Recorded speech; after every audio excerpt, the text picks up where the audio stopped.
African-American community. All of this impacts upon our community. When we look back over the many years that we have been involved in this, what we call Black History Month, it ought to be Black History Year, because we ought to be dealing with the issues that impact African-American all year long. And of course, in 2010, we shouldn't even have to set aside 1 month for Black History Month. We should have moved beyond that. We should have been talking about Black history in our school system. Some years ago, I introduced legislation, got it passed under Dick Raleigh when he was governor, to mandate that Black history be taught and included in the history of South Carolina. We started doing that. That process has not been completed, and I think that that's something that we ought to continue to press forward with as far as the Black Caucus and other folks, because not only the African-American student don't really know the history of blacks in South Carolina, but the white community do not know, because there's a lot of history. You look at the public education in South Carolina.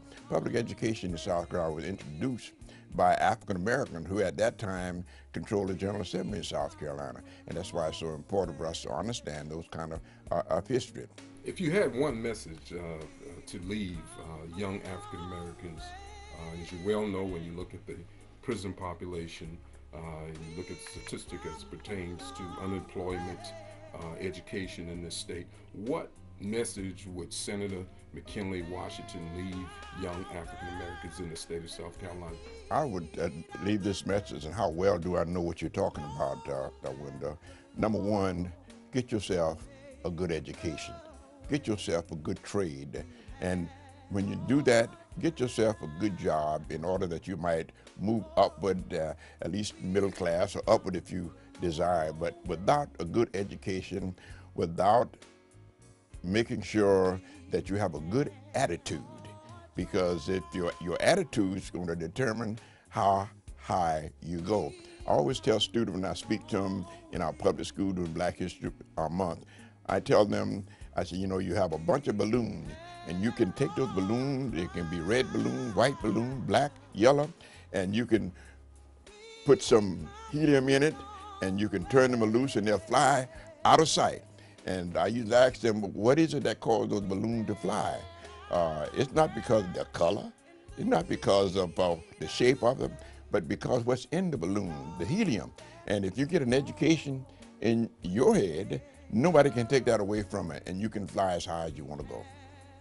Reverend Alonzo Washington, great pastor, great community activist, a great civil rights leader here in the city of Charleston. And many people respect you highly throughout the state of South Carolina. As you well know, February is upon us once again. We always celebrate this month as Black History Month in this great United States. Can you give us some of your feelings for this year as we go into February?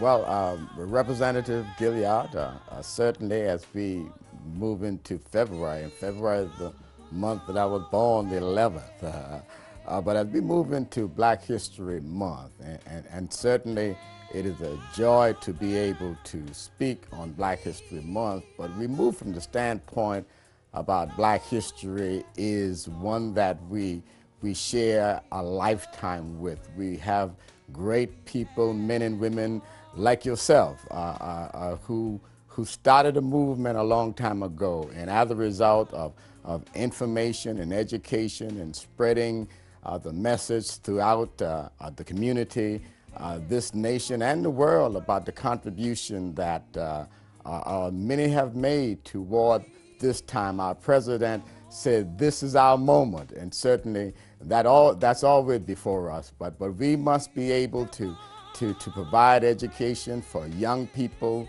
and for middle-aged, but for all people, for all races of people, because Black history, it's not something that is for African American, but it's for all people. And I think that when we celebrate it, it should be celebrated by all people. Reverend Washington, race relations in this country, from your perspective, have you ever thought about whether you had to measure this in gains or losses? Or how do you feel about this? Have we really made any gains out there? Is there any losses to talk about? Well, I feel as though that we have made gains in race relations. We have made great gains in race relations. But we must remember that we are a people of God. And people of goodwill have always worked toward liberty, have always worked toward justice and freedom for all people. There were many whites and others who took a significant role in the abolition of slavery and of course, within of course, the freedom movement. So as we come to this day, I think it's a great moment and a great decade, another century, that we can look back and see the contribution of so many people. And as we move forward, we must be mindful that we must always talk about race. The issue about race will never go away. It's with us because when people of different ethnic backgrounds and different culture and all of those things, we will continue to talk about race, but in a good way. How can we talk about it and advance and in order that every people, every different people, character of people, races of people can understand the significant contribution that all people made.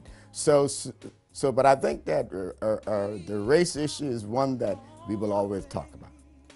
Black History Month is a month that we all should be proud of. As you well know, it started out back in the days as to educate black people socially in an economic way to the disparity and the things that we need to be informed of. You know, as elected official here serving the great people of the state of South Carolina, I'm honored, always to have been honored to serve people. As you well know, I do follow in a lot of great people's footsteps, such as Senator Ford, people like Rev.Alma Dungee, Jim French, Elder James Johnson, people that you have seen in this take here.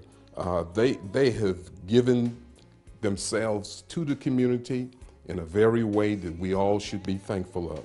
As you well know, my thoughts, once again, well, we should always think of the homeless people here in this great state. As you well know, homelessness is a problem here, not only in the state of South Carolina, but the whole world. As we now see what has happened in Haiti, the word homeless has become an issue again. Well, when we can take care of our own and then take care of others, as to be inclusive, it's not only our duty, but it should be seen as a way to express our love in this country and in this city. So please think about the homeless people in this country and in Haiti and give where your heart needs to know that you're doing your all. So I want to once again thank everybody and let's celebrate the month of February. Not only is this month, but we should always celebrate Black history every day. Thank you.